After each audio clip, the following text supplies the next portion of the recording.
Hi everyone. So today I'm going to share with you one topic that probably concerns a lot of people called happiness at work.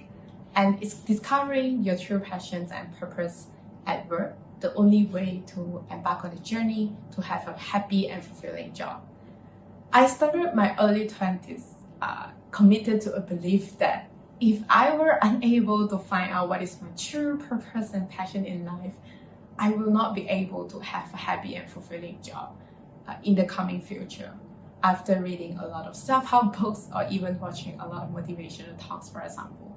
So when I was committed to this belief, I started off my quest of wanting to discover what is this true calling in my life. So if you can have a view at the slide, I really went all out in trying all kinds of random jobs before. Something ranging from being an environmental volunteer, working in another country for a couple of months with the animals, with the environment, to something like being a teacher before, or even a more conventional job like I was also a digital marketing specialist before, even a country manager, a very strategic role for a non-for-profit international youth organization called ISAC, for example.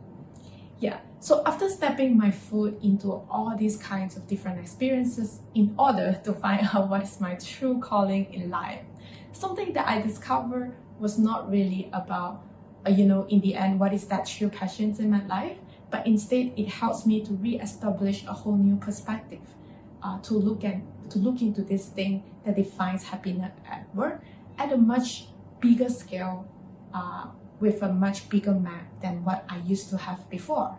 To give you a bit of the reference, according to a research done by Stephen, a PhD psychologist from Yale University, he as his team had been studying top 23 motivational factors that create happiness for people at work. So based on their results, in the end of the day, they found out that the chance of me and you having the exact same top 5 motivational factors that create happiness for us at work in the same order is about just 100,000 to 1. And he also found out that the different motivational factors tend to create happiness for people at work in a varying degree. His conclusion is pretty simple.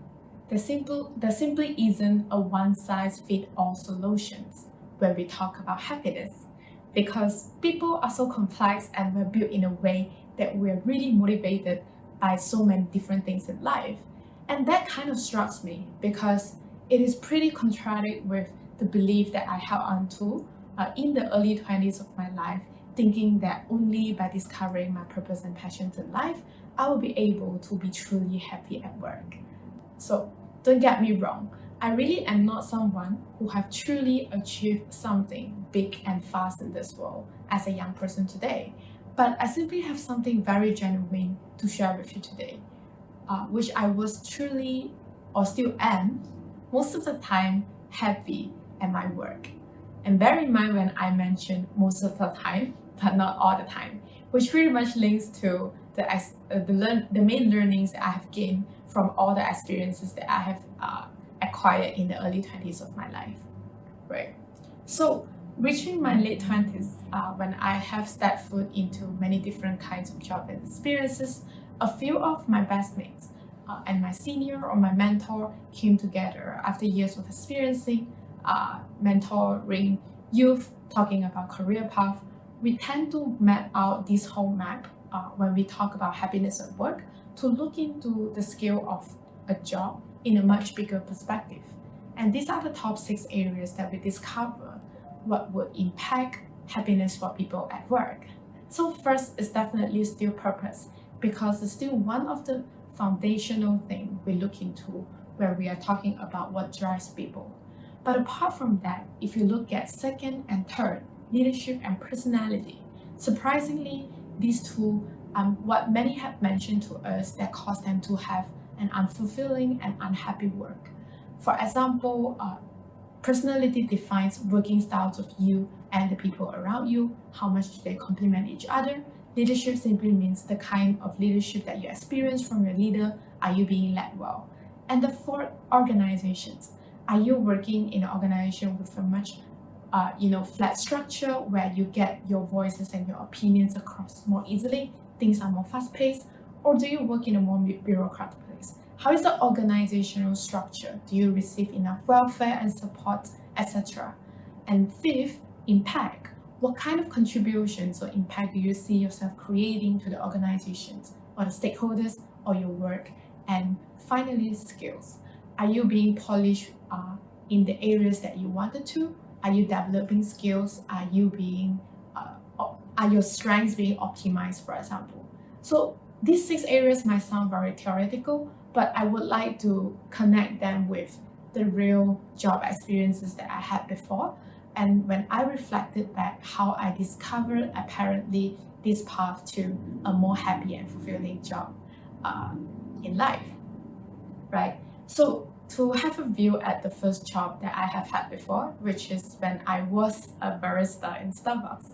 I love Starbucks. I love the experience that I had when I was in Starbucks. That was one of the most happy moments in my life.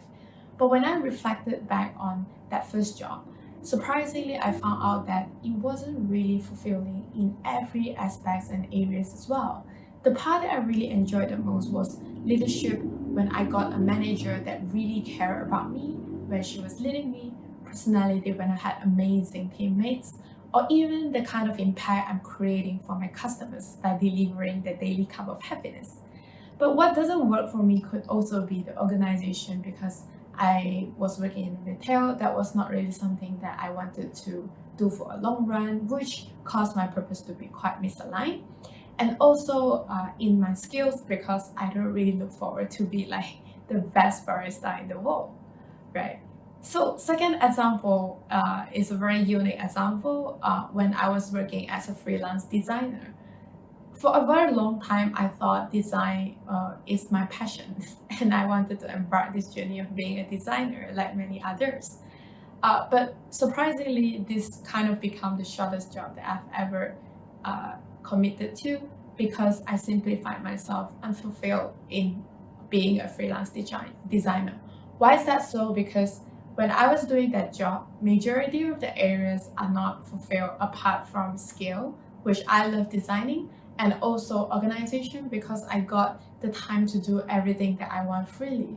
But in terms of my purpose and impact, I do not really care of whether I'm able to help my customers to grow their business through my design, for example, just simply me personally. And I wasn't experiencing any leadership, and it simply shows that this job might not sustain much longer for me in my life. And going up to the third examples, for example, when I was becoming a country manager for the youth organization, it was kind of like at the extreme of another side of the job experience that I have had, which I would never imagine myself doing such a role when I was much younger. So it was a role that was extremely strategic. I was working a lot on the spreadsheets, strategies, milestones, operations, and results. I have to be in a very managerial role and lead people to achieve certain kind of milestones for the organizations. Surprisingly, that turned out to be one of my best experience, or the best job experience that I've ever had in my life, because leadership-wise, I was meeting people and led by people who have opened up my worldview and to see this world in a whole new different perspective. I understand much more in a way of what kind of youth that I should be to be part of the world. I was led by really amazing people regionally and globally. At the same time, I love the impact I was creating for the youth and the community. I was discovering my purpose, and I established a lot of skills of being critical, being strategical. Even though organization-wise, it was not that fulfilling because it was a non-for-profit organization, I was really getting less benefits as compared to a lot of my friends working in other sectors, or even in terms of personality, because I was working in a very, very diverse international team, which makes me find it hard to complement well in terms of my working style with other people, for example. But the point that I'm really trying to say is that with the 3 examples that I've showed you, there is always the part that is unromantic, that is less beautiful, And that's always the part where you can focus and realize that that is what makes your job the most happy and fulfilling one. And there really isn't a perfect job. Yeah. So of course, it can sound a little bit pessimistic when I put out the statement of, yes, you will not be able to actually find a job that makes yourself 100% happy. That's not the intentions of me having the talk today as well. But I think instead it is also quite liberating. It liberates you from the whole idea and to commit to such belief that I will only be happy doing my work if I'm able to know my key purpose and passions in life. And if you realize from my experiences, I am someone who truly prioritizes my own purpose and passion in life. But there are also different stages of life that I need to give priorities to discover different parts of myself and different parts of job in order to gain more self-awareness and self-clarity for me to have a fulfilling job, not just having my purpose and my passion, right? Of course, today I'm working as a project manager in a social enterprise that I love called BGBG Initiative.